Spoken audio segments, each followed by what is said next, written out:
অনেকে যেটি মনে করছে যে প্রধান উপদেষ্টা সবসময় বললেন যে ছাত্রদের একটি দল গঠন করা দরকার এবং ছাত্ররা তার পরামর্শে একটি দল গঠন করলেন, কিন্তু সেই দল এখনো পর্যন্ত নির্বাচন কমিশনে নিবন্ধন পায়নি।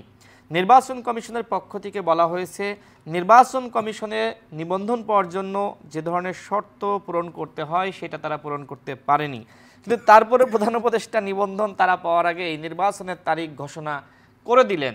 বা হয়তো এনসিপির নেতারা অনেকে জানতেন যে হয়তো প্রধান উপদেষ্টা আজকে রাতে নির্বাচনের সময়টা ঘোষণা করে দিবেন, যে কারণে অনেকে ক্ষুব্ধ হয়ে কক্সবাজারে ঘুরতে চলে গেছে।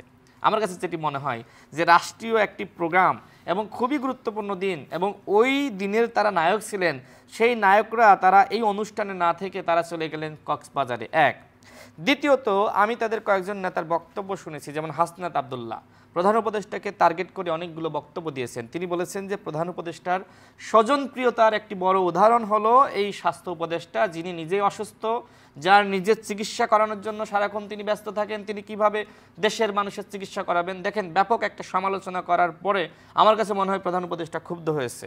দ্বিতীয়ত আমি আরেকটি বক্তব্য দেখলাম, ভাই যেগুলো কথা বললেন যে প্রধান উপদেষ্টার এই যে কনফ্লিক্ট অফ ইন্টারেস্ট, এই কনফ্লিক্ট অফ ইন্টারেস্টে তিনি জড়িয়েছেন, এই কথাগুলো আবার মিডিয়ার সামনে হাজির করেছেন কিন্তু এনসিপির আরেকজন শীর্ষ নারী নেতৃত্ব সামান্তা শারমিন।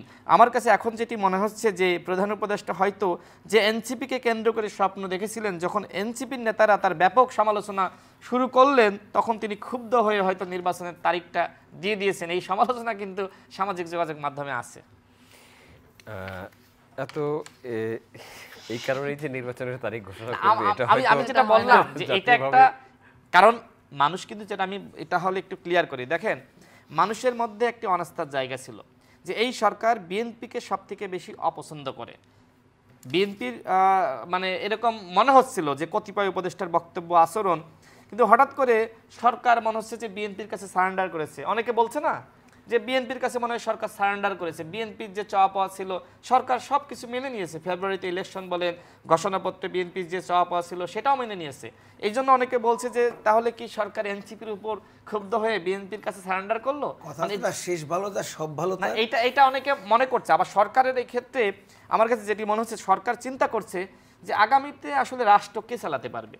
রাষ্ট্র চালাতে তো দল লাগবে, সেনাবাহিনী, সরকার বা কেউ তৃতীয় পক্ষ অন্য কেউ এসে দেশ চালাবে এরকম তো না, রাষ্ট্র চালাতে দল লাগবে। এই মুহূর্তে আওয়ামী লীগ নাই, আওয়ামী লীগ নির্বাচনে অংশ নিতে পারবে না, আওয়ামী লীগের যারা দলীয় পদে ছিল তারাও নির্বাচনে অংশ নিতে পারবে না। তাহলে আগামীতে দল হিসেবে রাষ্ট্র চালাতে পারবে কে? জামাতের এই অভিজ্ঞতা নাই, ইসলামী আন্দোলন তাদেরও এই অভিজ্ঞতা নাই, বা আমাদেরও সেই অভিজ্ঞতা নাই, অন্য কারণ নাই, একমাত্র রাষ্ট্র পরিচালনায় বিএনপির অভিজ্ঞতা আছে। তো আমার কাছে মনে হয় যে উপদেষ্টারা বা তারা আলোচনার মাধ্যমে তারা ওই সিদ্ধান্তই নিয়েছে যে এখন যে কোনো বিষয়ে বিএনপিকে প্রাধান্য দেওয়া দরকার। সেই জায়গা থেকে এখন আমার এটা বক্তব্য না, আমি অনেক বিশ্লেষকের বক্তব্য আমি দেখলাম, অনেক সাংবাদিকও বলছে যে সরকার শেষমেশ বিএনপির কাছে সারেন্ডার করেছে, সরকারের আর কোনো উপায় নাই।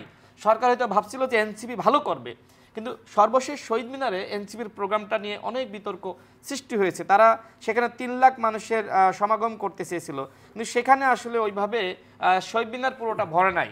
শহীদ মিনারের মতো জায়গায় 4 থেকে 5 হাজার বা সর্বোচ্চ 10 হাজার লোক হলে কিন্তু ভরে যায়। তো সেখানে দেখবেন সামাজিক যোগাযোগ মাধ্যমে অনেকের বক্তব্য এসেছে, যাত্রাবাড়ি থেকে যারা মিছিল নিয়ে এসেছে, খুব মানে ছোট ছোট বাচ্চা গোলাবান, এবং এইগুলো সামাজিক যোগাযোগ মাধ্যমে ব্যাপক ট্রোল হয়েছে। এবং আমি আপনাকে আরেকটা ঘটনা বলি, দেখেন একজন সমন্বয়ক স্বরাষ্ট্র উপদেষ্টার সাথে তিনি সাক্ষাৎ করতে গিয়েছিলেন। নির্বাচন কমিশন যেদিন ঘেরাও করতে যায় তারা, তো ওই দিন তো সকালবেলা 200-100 বেশি লোক হয়নি।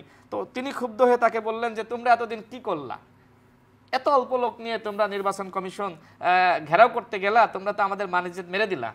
তো আমি সেটাই বলতেছি যে উপদেষ্টারা অনেকে তাদের নিয়ে স্বপ্ন দেখেছিল, যেহেতু স্বপ্ন পূরণ হয়নি এই জন্য তারা এখন আর এনসিপিকে নিয়ে স্বপ্ন দেখছে না। তারা মনে করছে আমরা অনেক বিতর্কিত হয়েছি, 1 বছরে আমাদের খুব বেশি অর্জন নাই, এখন আমরা নির্বাচনটা দিয়ে দিই, নির্বাচনে যদি বিএনপি ক্ষমতা আসুক। তারা এখন মানে মন্দের ভালো হিসেবে তারা বিএনপির উপর আস্থাশীল, এটা আমার কাছে মনে হচ্ছে মন্দের ভালো হিসেবে তারা মনে করছে। ফারহানা মানিক মুনা।